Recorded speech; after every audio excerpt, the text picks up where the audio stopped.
Эфир канала РБК продолжает программа «Интервью» и ее ведущие, редактор сайта РБК Башкортостан Рушана Ибраева, Здравствуйте. редактор телеканала РБК Уфа Руслан Рахимов. И сегодня у нас в гостях исполнительный директор Башкирского регионального отделения организации «Опора России» Тимур Лукманов. Здравствуйте. Здравствуйте, Тимур Уралович. Тема сегодняшнего разговора – кадровый потенциал Башкирии. И на ваш взгляд, есть ли сегодня в Башкирии толковые управленцы, которые способны дать толчок экономическому развитию нашего региона? Я считаю, что толковые управленцы есть, и, слава богу, такие управленцы проявляются в тех отраслях, которые, соответственно, взаимодействуют с экономикой. Но хотелось бы таких управленцев видеть больше, в большом количестве, потому что у нас рост, экономический рост и такой, скажем, позитивный рост требуют другие отрасли экономики, поэтому таких управленцев, несомненно, не хватает. И наша головная боль – это привлечь таких управленцев или вырастить таких управленцев в нашем регионе. В каких отраслях управленцев толковых сегодня потенциал наибольший и где у нас, скажем так, есть дефицит? Ну, я считаю, что в составе Минэко появились такое достаточно новое направление, потому что считаю, что вот то, что Республика Башкортостан сделала прорыв в рейтинге оси, заняла 20-ю строчку. Я считаю, что это работа достаточно хорошей команды, потому что в любом случае сделать прорыв положительный за год, достаточно, на серьезную позицию подняться, это работа непосредственно команды. Хотелось бы увидеть серьезный рост именно в промышленности, в сельском хозяйстве. Те традиционные сектора экономики республики, где мы занимали лидирующие позиции, но, к сожалению, в последнее время в этом направлении мы отстаем. В чем причина того, что мы стали отставать? Ну, здесь можно много говорить, много что философствовать, а конкретно, ну, бывает, допустим, все любят сравнивать нашу республику с соседними регионами, и количество дотаций, которые поступают на то или иное направление на развитие данного направления. Ну, к сожалению, у нас в сравнении, допустим, с тем же Татарстаном, у нас на порядок уменьшается федеральное финансирование на поддержку сельского хозяйства, допустим, или, допустим, промышленных кластеров. То есть в этом направлении можно расти, я считаю. Вот смотрите, рынок труда, он также подвержен законам рынка, закону спроса и предложения. Вот если мы говорим о качественных управленческих кадрах, то вот как вы видите, реально ли испытывает республика потребность в них, либо наоборот мы не можем предложить достаточно интересных мест и хороших условий для этих кадров, поэтому они уезжают. Вот здесь не связано ли это с недостаточной инвестиционной активностью бизнеса, возможно? Смотрите, вот в первую очередь бизнес куда идет? Идет туда, где государство определило прорывные точки роста. Если тот же самый, допустим, промышленность Тюменской области, якорем которой является Сибур и так далее предприятия, бизнес пошел туда, потому что он увидел перспективу роста, он увидел глубину экономики, увидел перспективу тех, скажем, планов, которые там заявило государство в лице регионального правительства. То же самое здесь можно сказать о прорывном направлении Республики Татарстан, это Иннополис, это IT-парк. И бизнес естественным образом пошел туда, начал миграцию туда, и трудовые ресурсы тоже пошли туда, потому что здесь объявился, ну, скажем, пошел такое прорывное направление. То есть условия ему создали. Условия создали для бизнеса и для кадров. И научный потенциал этих регионов, соответственно, развивается в этом направлении.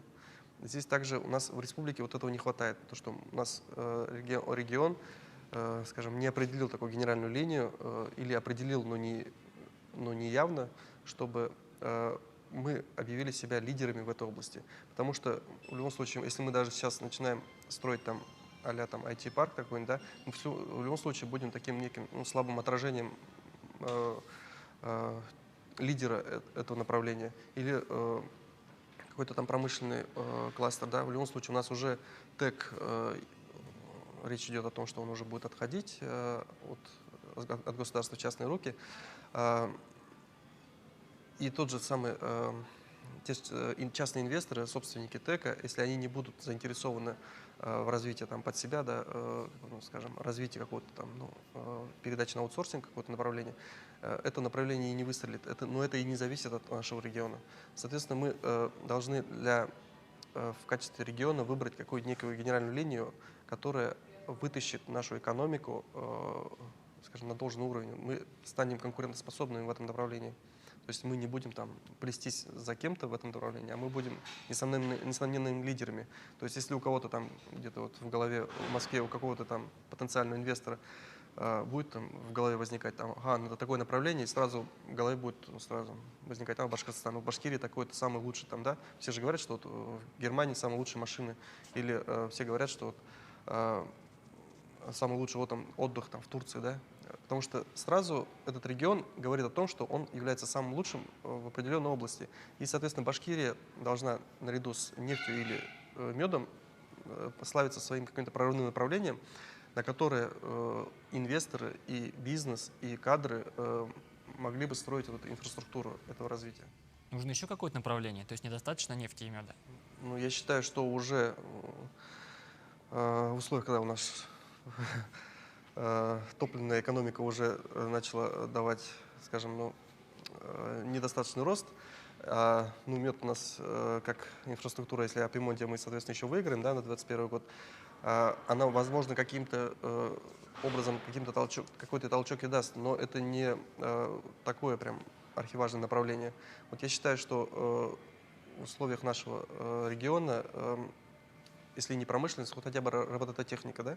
У нас есть замечательная научная школа в этом направлении. Уже ребята проводят региональные этапы школьные по робототехнике. То есть это же почти как IT, но и высокий прибавочный продукт. И в этой отрасли мы можем стать конкурентоспособными, когда люди, словно, допустим, где производят самые лучшие роботы или самые лучшие кадры по роботам, сразу говорили бы, у авиационного есть там факультет ФИР, там, да, или говорили, вот есть там такая-то инженерная школа, которая готовит лучших специалистов в этой области. Также направление, я считаю, что вот оно второе, может быть, это развитие туризма, потому что у нас пока еще там не Алтай, да, еще инфраструктура там не сильно развита, но в плане там развития туризма, как инфраструктура, да, инфраструктура должна быть в первую очередь, да, и хороший сервис. В этом, скажем, направлении, если мы будем развиваться, я считаю, что у нас регион имеет хорошие шансы, потому что той же самых соседних областей, да, Челябинск, Оренбург и Самара, такой, скажем, хороший экологический кластер, да, для развития туризма. Если в Татарстане все ездят смотреть город Казань, да, а почему в Башкирии могли показать наши заповедники, наши заказники, там, которые достаточно, скажем, уникальны в своей, скажем, красоте и в своем богатстве, которые могут быть интересны туристам. Анализировали ли вы, каким образом сегодня мигрируют трудовые кадры чаще всего? В поисках какой работы уезжают из Башкирии и в поисках какой работы в Башкирию приезжают? Насчет того, чтобы, конечно, мы говорим о высокоинтеллектуальных кадрах, которые уезжают, как правило, в Татарстан и в Тюменскую область. А Москву, это традиционно уже получается миграция, она еще и студенческая является, да, миграцией, когда у нас уже по инициативе ребят, Ассоциации студентов и аспирантов, около 2-3 тысяч студентов из республики, из глубинки уехали учиться. Хотя бы, если даже половина вернется из них, я считаю, что это достаточно будет серьезный потенциал для развития нашего региона в ближайшие 5-10 лет. А сюда приезжают в поисках какой работы?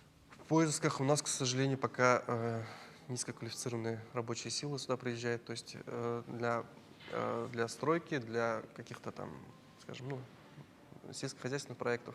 Но речь не идет о том, что вот у нас есть какой-то генеральный прорыв, и вот на него люди, соответственно, приезжают. Свою идею мы пока не нашли. Да, вот, к сожалению. А вот для того, чтобы сформировать свою идею, я считаю, должен хорошо заработать тот совет, который глава региона, скажем, сформировал, назначил, да, который должен сформировать эту идею, национальную идею для Республики Башкортостан в региональном масштабе.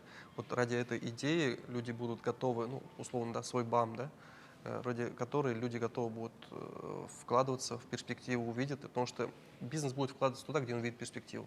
Если он не видит перспективу, он не будет вкладываться. Вот если у нас будет там, генеральное развитие там, да, инфраструктуры региона. То есть под это подтянут наших дорожников, наших строителей, скажут, вот тут вот разметка, вот тут вот земля отведена, вот тут проблем нет. Все, бизнес реально туда пойдет. Я вам просто реальный случай расскажу. Это было в Салаватском районе. К сожалению, вот с соседнего региона приехал предприниматель, и он пытался полгода перевести землю сельхозпоселения в промышленное для того, чтобы построить придорожный сервис. Ну, там есть клочок земли.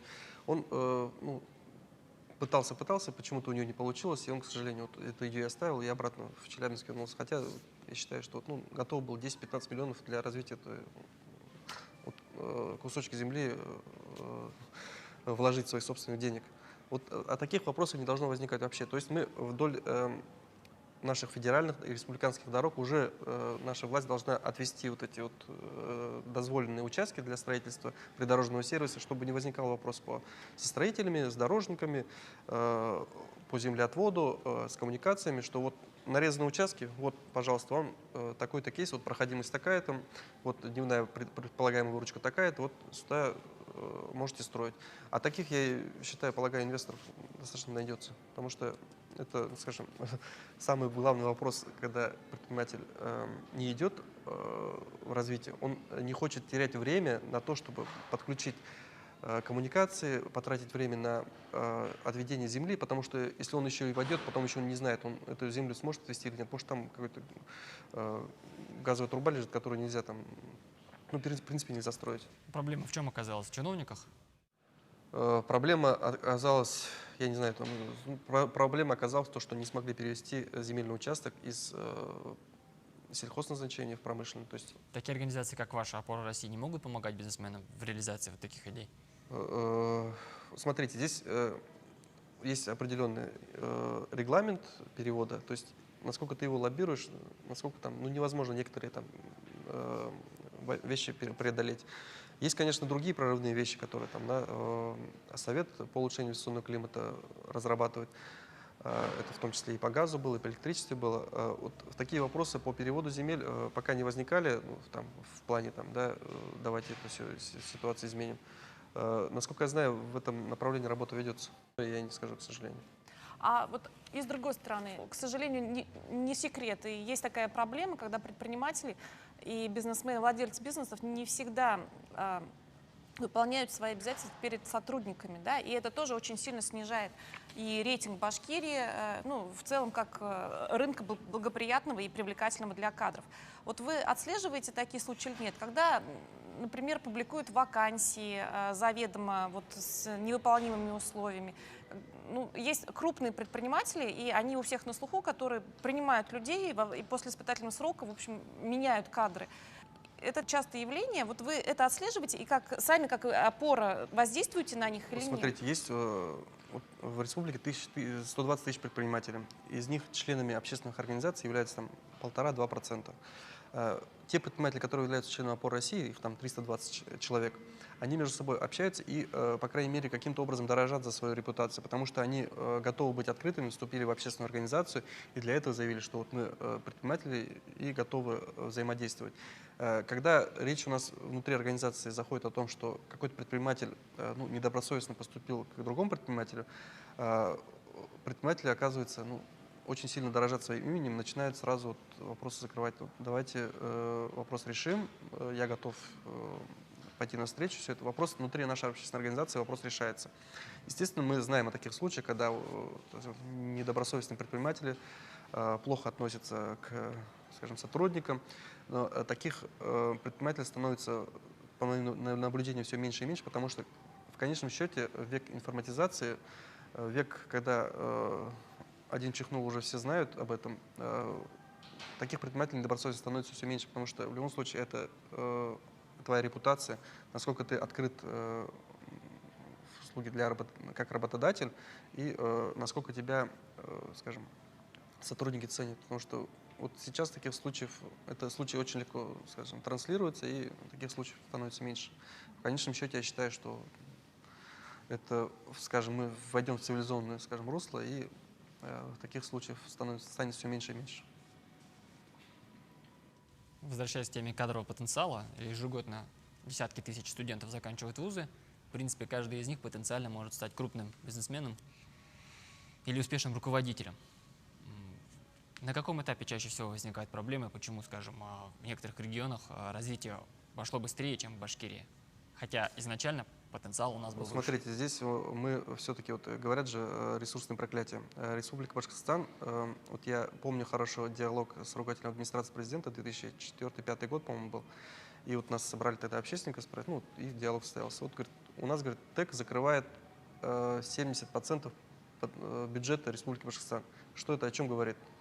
Что вот как вот вырос, посадил банановое дерево, у тебя банан он дает и дает, и больше просто ничего не надо, просто ты кушаешь и кушаешь. И здесь получилась такая закрытая экономика, которая ТЭК всех кормит, всем достаточно, и муниципалитеты, в принципе, были не заинтересованы в развитии малого бизнеса. Для них вот человек, который что-то делает и что-то производит, это для них как экзотика воспринималось.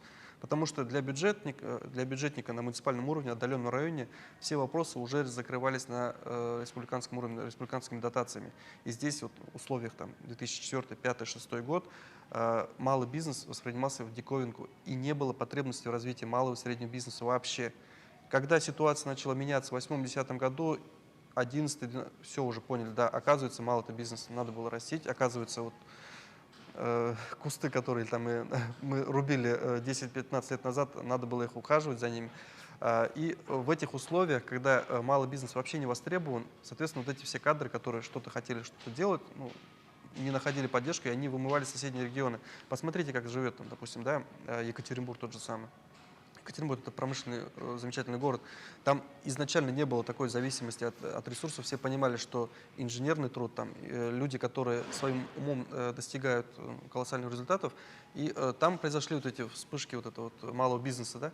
И когда даже какие-то мероприятия проводят в Екатеринбург, все знают, что Екатеринбург — это уже состоявшийся город среднего класса. И то же самое можно сказать и про Челябинск, потому что в Челябинске тоже достаточно малый бизнес, он намного развитее, чем, допустим, в Уфе. А вот, кстати, вы хорошую затронули тему, вот тот же самый Екатеринбург. Оттуда очень много ярких личностей, и не только бизнесменов, и творческих личностей. И что характерно, они там оттуда не уезжают, они там живут. А может быть, в Уфе, в Башкирии, может быть, ментальность такая. У нас вообще звезды нам нужны или нет? Вот яркие личности, которые очень сильно выбиваются из общей массы. Им здесь не тесно? Ну, насколько я сталкивался с людьми, ну, все, кто является яркими личностями, они почему-то, к сожалению, не находят себя окружение. И, может, ментальность такая? Может быть, ментальность такая, что людей не любят, которые высовываются, и начинают им, то есть против него дружить начинают. А это очень плохо. Потому что когда ты дружишь против кого-то, а не за идею, это приводит к тому, что ты в этом обществе перестает быть рост.